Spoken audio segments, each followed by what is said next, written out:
Director general of പ്രോസിക്യൂഷന്റെ പേരിൽ വ്യാജ account ഉണ്ടാക്കി പണം തട്ടിയ കേസിൽ അറസ്റ്റ് നടക്കുകയാണ്. ഫേസ്ബുക്കിൽ വ്യാജ അക്കൗണ്ട് ഉണ്ടാക്കി ലക്ഷങ്ങൾ തട്ടിയ കേസിലാണ് 3 പേരെ കാക്കനാട് സൈബർ പോലീസ് അറസ്റ്റ് ചെയ്തത്. പിടിയിലായ വിമൽ, അമൽ, അച്ചു എന്നീ 3 പേരും തിരുവനന്തപുരം സ്വദേശികളാണ് എന്താണ് ലഭ്യമാകുന്ന വിവരങ്ങൾ. റിയ വിജയൻ, റിയ, ഏത് തരത്തിലായ തട്ടിപ്പ്, ഇവരുടെ പശ്ചാത്തലം എന്താണ്?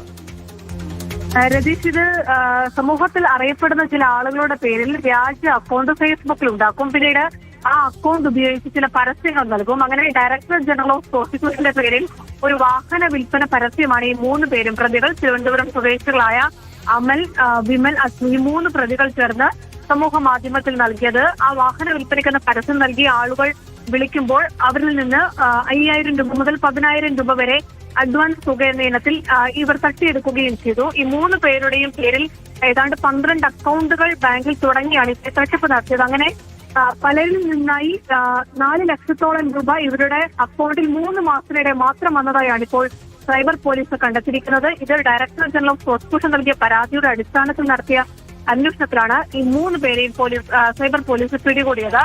സമാനമായ മറ്റു തട്ടിപ്പുകൾ ഇവർ നടത്തിയിട്ടുണ്ട് എന്നതാണ് സൈബർ സംഘം വ്യക്തമാക്കുന്നത്. എന്തായാലും ഈ ആളുകളുടെ പേരിൽ വ്യാജ അക്കൗണ്ട് ഉണ്ടാക്കി അവരുടെ ഒരു ക്രെഡിബിലിറ്റി ഉപയോഗിച്ച് ഈ തട്ടിപ്പ് നടത്തുകയായിരുന്നു പ്രതികളുടെ രീതി. 22, 23 വയസ്സുള്ളവരാണ് 3 പേരും. ഈ തുക ഇവർ ഉപയോഗിച്ചിരുന്നത് ഇവരുടെ ദൈനംദിന ചെലവുകൾക്ക് മറ്റുമായിരുന്നു എന്നതാണ് സൈബർ പോലീസ് വ്യക്തമാക്കുന്നത്. കൂടുതൽ തട്ടിപ്പുകൾ ഇവർ നടത്തിയിട്ടുണ്ടോ എന്നത് സംബന്ധിച്ചൊക്കെ ഇപ്പോൾ അന്വേഷണം ആരംഭിച്ചിരിക്കുകയാണ്. ശരി, DG പ്രോസിക്യൂഷന്റെ പേരിൽ പണം തട്ടി ആ വിഷയത്തിലാണ് ഇപ്പോൾ 3 പേരെ തിരുവനന്തപുരം സ്വദേശികളായ ചെറുപ്പക്കാരെ അറസ്റ്റ് ചെയ്തിരിക്കുന്ന. റിയയാണ് വിവരങ്ങൾ നൽകിയത് കൊച്ചിയിൽ നിന്ന്.